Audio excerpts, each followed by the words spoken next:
Shalom, I am Dr. Dryasapa. Welcome to Astrotheology.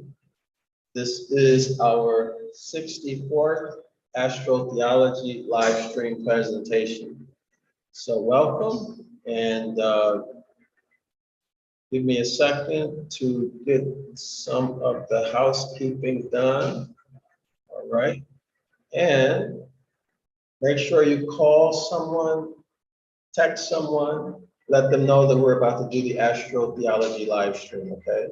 So let some people know, and I'll be right back with you all in 1 second. I just have to get our settings together and make sure the live stream is actually functioning.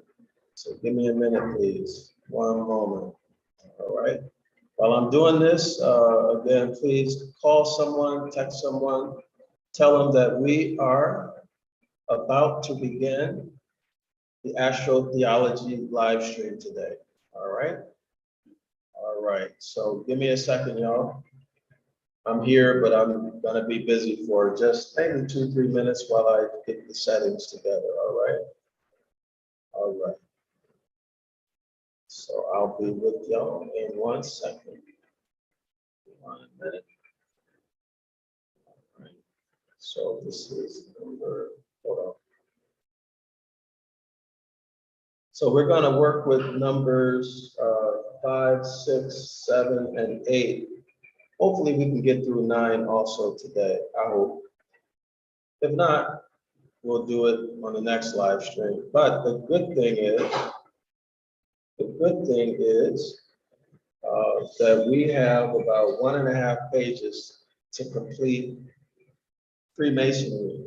So Freemasonry was a big topic, an important topic, right? Everybody remembers, because there were 4 parts. So we've been on Freemasonry for a while.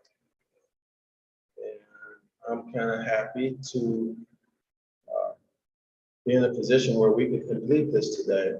So hopefully we can. It just depends, right? It just depends. All right. It just depends. Hopefully we can finish it. Let me get these settings together. All right. Y'all know from number two and number 3 was a bit difficult, right? It's a bit difficult because the author writes, his writing is not clear on these topics that we're dealing with, right? And these numbers have to do with deity or astrotheology, according to the author, right? But again, it's up to you all to decide what it is you want to accept as true and what you don't accept as true, right? That's the whole point of this. So you can make an informed and educated decision. That's the whole point of it, all right? So if we can accomplish that, then I've accomplished my goal. My goal is simply to give you the information, right, in a way that you can understand it and be able to recall and work with it, right, and work with it. What's the use of having it if you can't work with it, right? All right. So almost done, almost done, almost done. And we'll be ready to get going. All right. Almost done.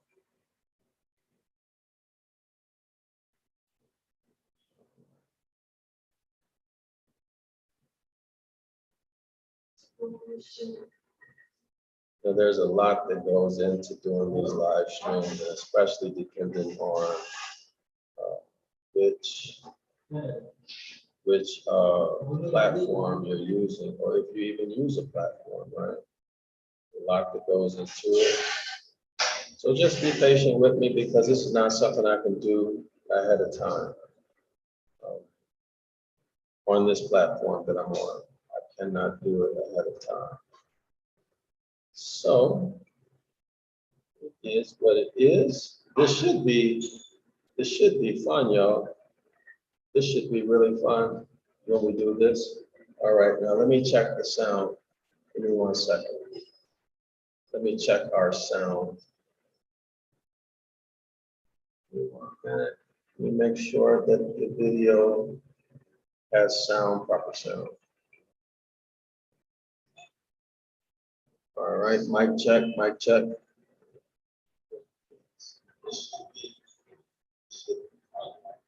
All right. So I don't have my normal equipment. I got all my stuff packed away, y'all. So you have to forgive the sound quality issue. Okay. I don't have my equipment with me. But I'm making it do the best that I can. All right. So that's about all I can do right now until I find an apartment. All right. So here we are. We are on page 285. 285. So remember, call someone, text someone, let them know that we're about to start the Astrotheology live stream presentation. We're on page 285. And you should recall that the link for the book is in the description area of this video. The link for the book is in the description area of the video. Download it and print it. Download it and print it. All right, so here we go. We're only gonna go 1 hour. All right, I'm gonna stop after 1 hour. All right, so let's get going. We are here. We're at the highlight. The 5 capital GLD is a most beautiful horary exhibiting the line of the ecliptic from the top of which is the summer solstice. All right, so we're gonna have to visualize these, right? Runs off the line of the Tropic of Cancer. So when we see Tropic of Cancer, we know that we're talking about midsummer and also the zenith, correct? Right, very good. And from the bottom of which is the equator, that's the celestial equator, right? Or even the Earth's equator, at the point of the autumn equinox. All right, so we're at the autumn equinox. Now keep that in mind. From below which, that means underneath the equator. From below which bellies round the course of the sun through, through October, November, December, where you see him, that's the sun, having passed the Tropic of Capricorn. So Tropic of Capricorn, you would associate that with December 21st, Doubting Thomas, right, which is the deep winter or the declination. The lowest point the sun reaches every year, December 21st, 22nd. All right, so October, November, December, where you see him having passed the Tropic of Capricorn, which is the line on which the whole figure stands with his eyes shut and his nightcap on. So you see how ambiguous this is with his eyes shut and his nightcap on? Ooh, right, that's a question. Who is he talking about? A perfect hieroglyph of the phenomena of the SUN sun on the 25th of January, and therefore another hieroglyph of the conversion of St. Paul. All right, so 25th of January. All right, so now let's make some attempts to visualize this. So give me 1 moment, please, for those of you who are not aware. All right, give me 1 moment. Let me pull this up.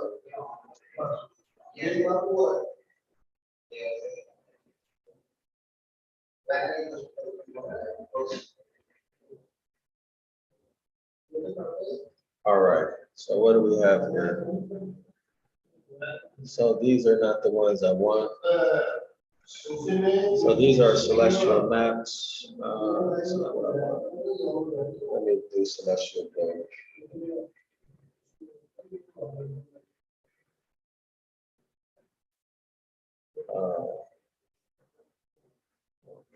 No, let's do the autumn equinox first, okay?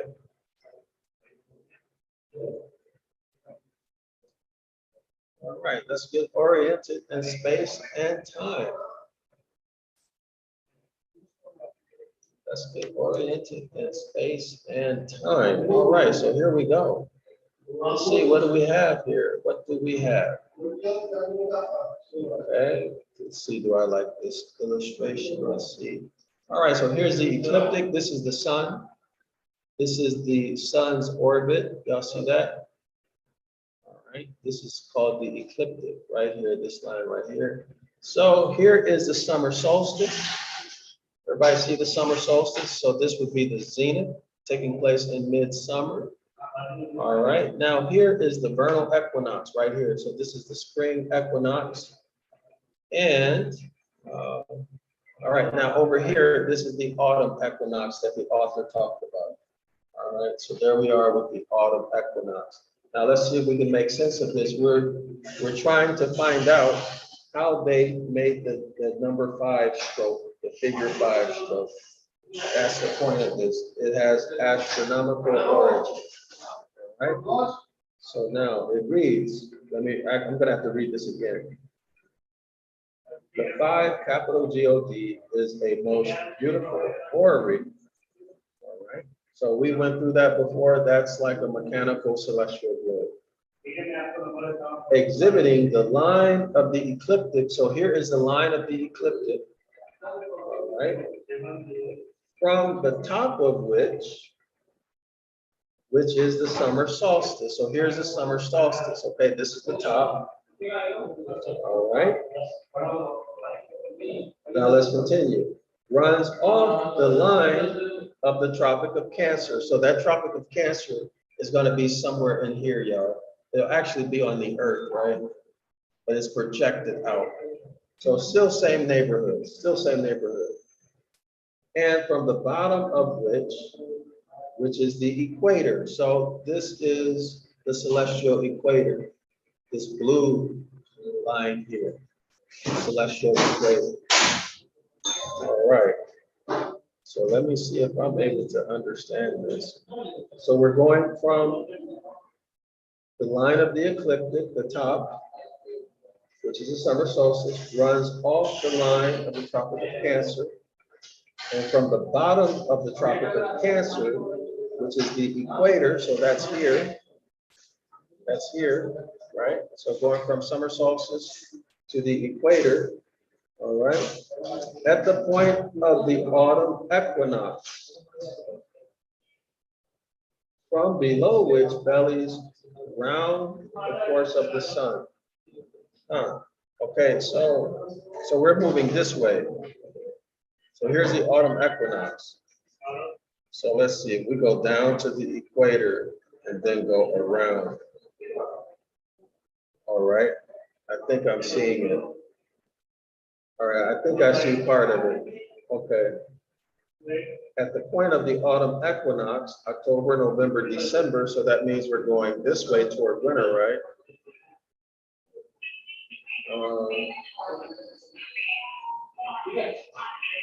And from the bottom of which is the equator, at the point of the autumn equinox, so that's here.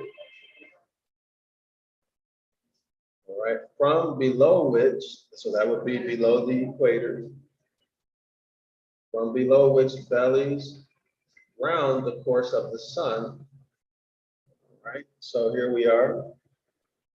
So let me trace this out. So we're going from here, summer solstice, down to the equator, over to the autumn equinox, right? So from here, from the summer solstice, go down, and then along the equinox, and then below, oh no, we go down to the equator. That's still not making a 5 to me. Let me see. Where you see him past the Tropic of Capricorn. All right, let me trace that again, y'all. So here's, here we go. So this is the top part of the 5. That's the top line of the 5. And then go this way. I still don't see, I see the circle part, the bottom part of the 5 is here. So I guess what they're doing, oh, I see, I think I see. This is what he's saying. From summer solstice to the equinox, there's a straight line, right? There's a straight line. And then go to, straight across, go to the autumn equinox. And then this curve along the sun's ecliptic. All right, that's what he's saying. So we start from here. This is the top of the number 5. And then we go to the autumn equinox. All right, everybody see that? This is the top. Go to the autumn equinox.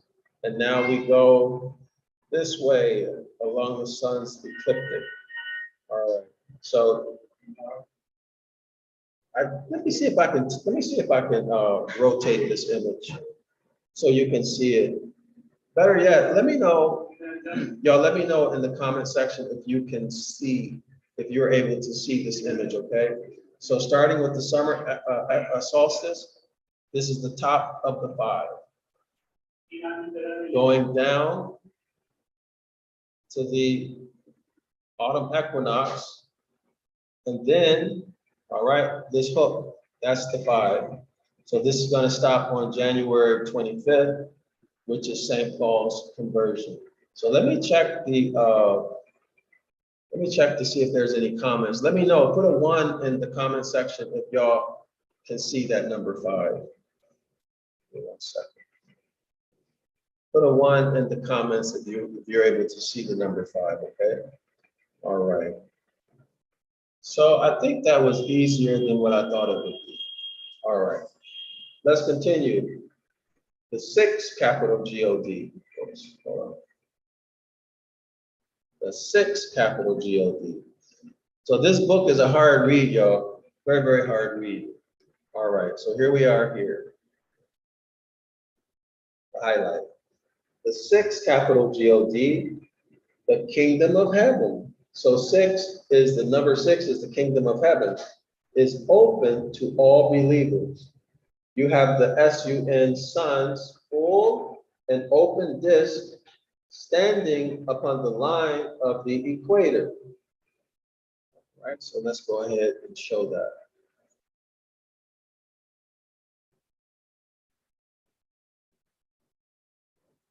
Give me 1 second.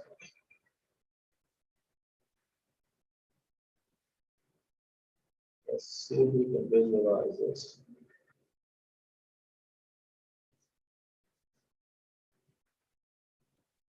All right, let's see if we can pull an image up with the sun on the equator. All right, there we are. Everybody see that?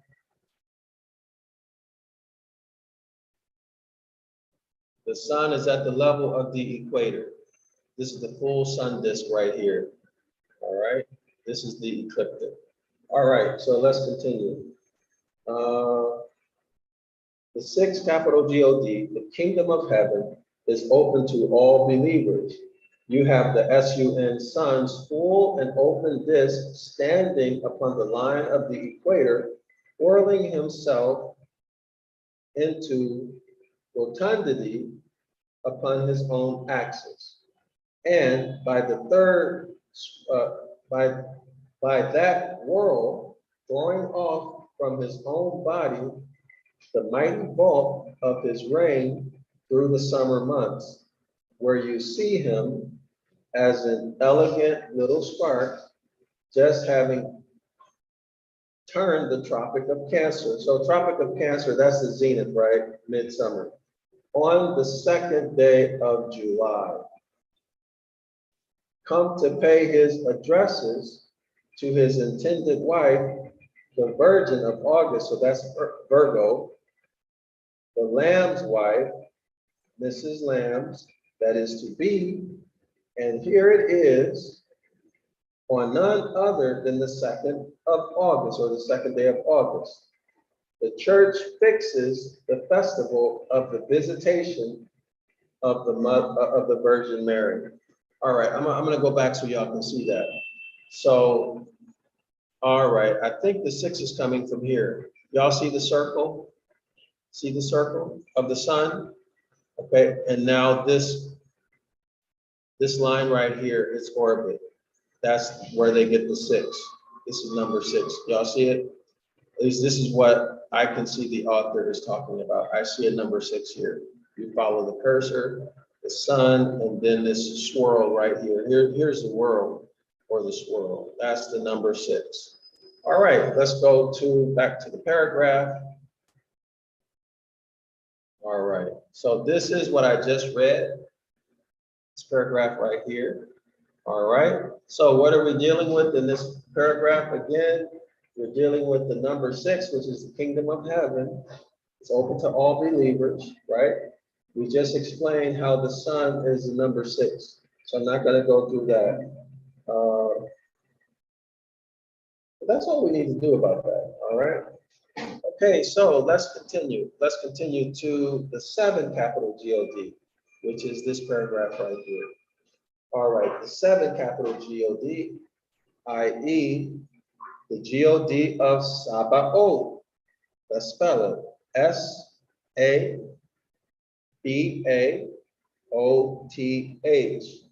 The 7 presents you with the horizontal line of the equator. So let's go back. Well, let me read it first. Presents you with the horizontal line of the equator, marked off at the beginning to show you the point on the vernal equinox, and terminated at the point of the autumn equinox, from which the sun sun drops below the equator and carries his dark, thick, gloomy tail, growing only thicker and thicker into the lower regions. It's talking about moving into September, August, September, November, October, December. All right, to the lower regions, and no turn or dot indicating where the hell he was going. The number 7 is the great mystical number, the hieroglyph of all ignorance, and consequently the parent of all devotion. So the author is saying if you're religious, you're ignorant. So why would he say something like that? He's saying it because he means that you don't understand that the Gospels, religion, all of this stuff is astrotheology. So let's go ahead and try to visualize this. All right. Uh-oh. So let's see. Go back to the celestial globe. All right. Let's take a look. Again, we're on the number 7. The 7th, remember, is the Sabbath. 7 is the Sabbath. 7 presents you with the horizontal line of the equator. So here again is the horizontal line of the equator right here. All right. That's the line of the equator, marked off at the beginning to show you the point of the vernal equinox. So here's the vernal equinox. All right. Here's the vernal equinox, and terminated at the point of the autumn equinox. So let's find the autumn equinox here. Give me 1 second. I don't see the autumn equinox. Anybody see? No, I don't see the autumn. So we need to go to a different illustration. Give me 1 second. Give me 1 second. We'll find the autumn and vernal equinox. Let's see, what is that?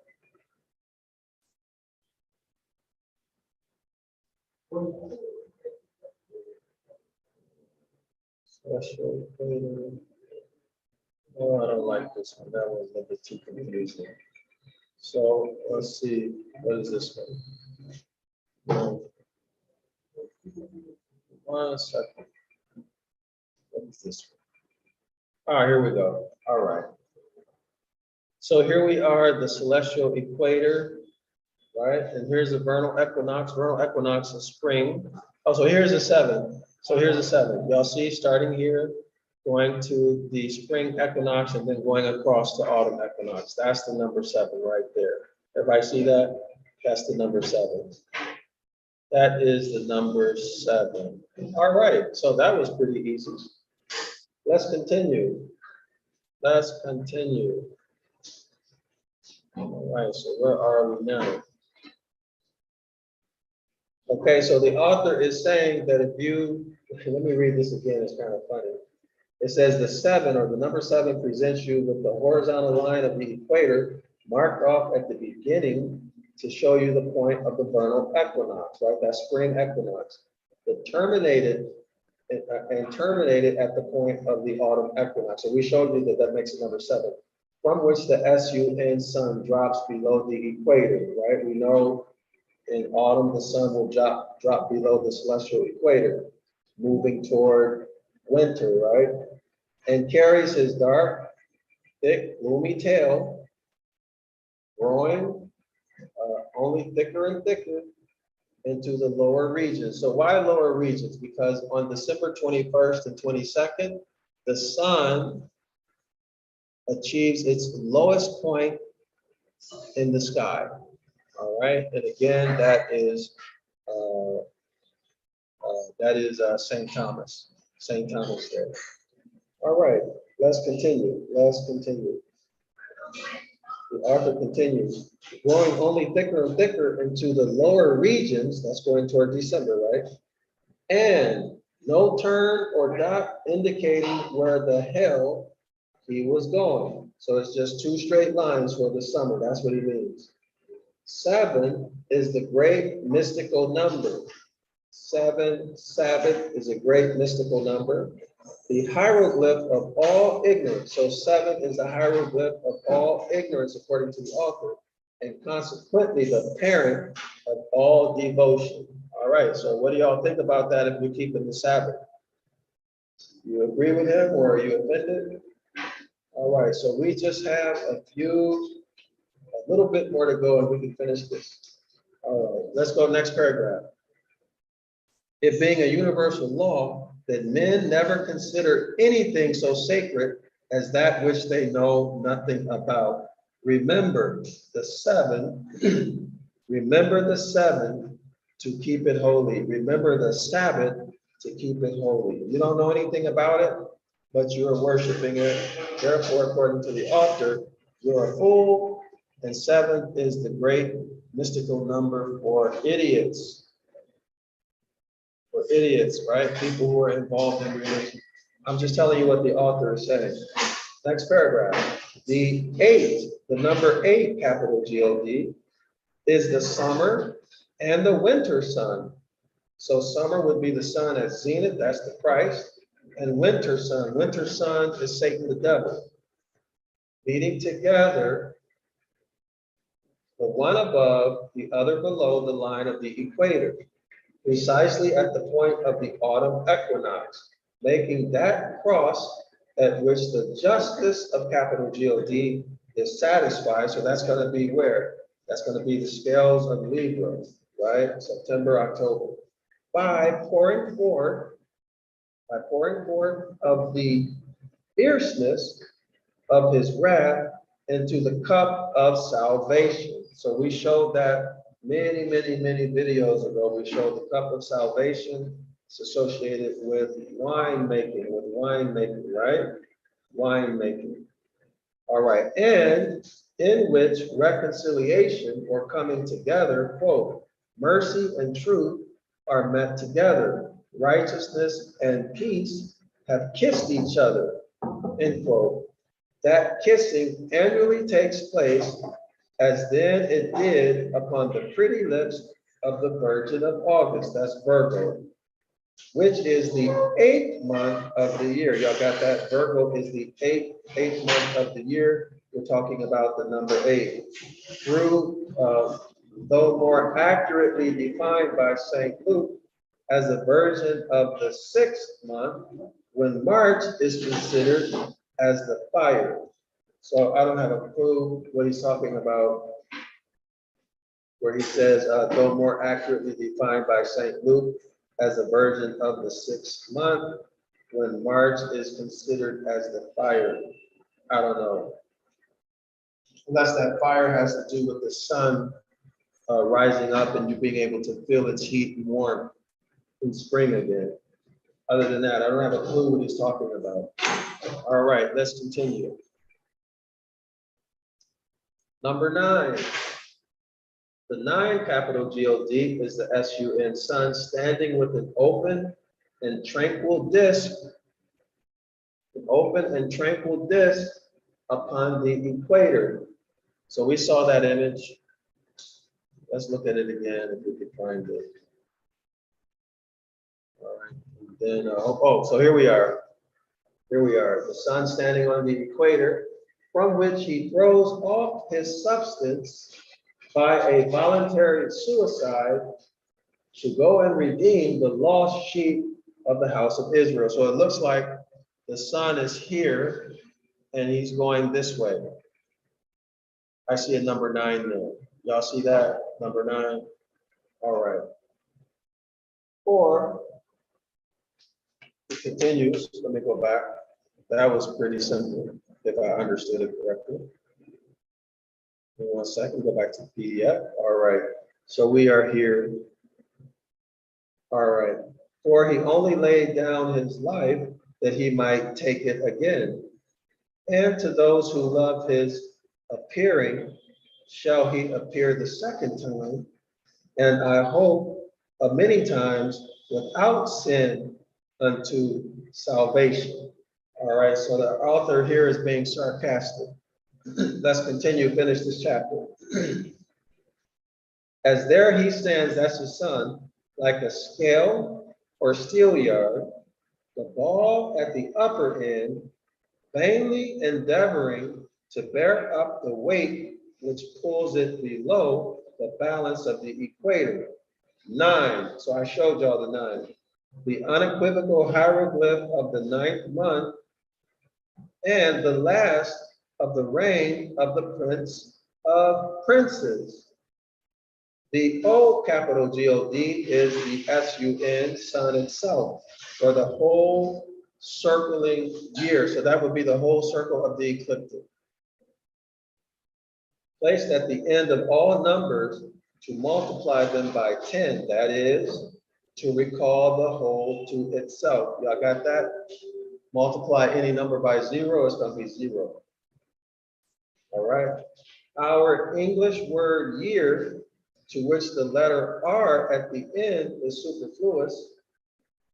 Y'all got that? In other words, you don't need the letter R at the end of the word year. It would just be Y-E-A. Our English word year, to which the letter R at the end is superfluous, is nothing more than a drawling pronunciation of the word yea or yes. Wow, I didn't know that. Of which meaning is the same as the deity whose name is spelled A-M-E-N. Now, we read that many chapters ago.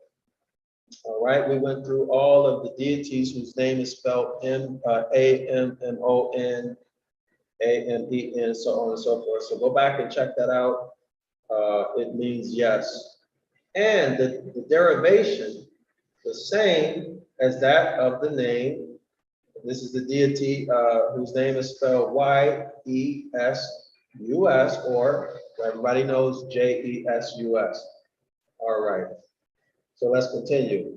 And thus you see, sirs, that religion is nothing more than science most monstrously misunderstood, and science is religion properly and wisely explained. Well, you know, this is something I agree with the author on. Science is religion, but then religion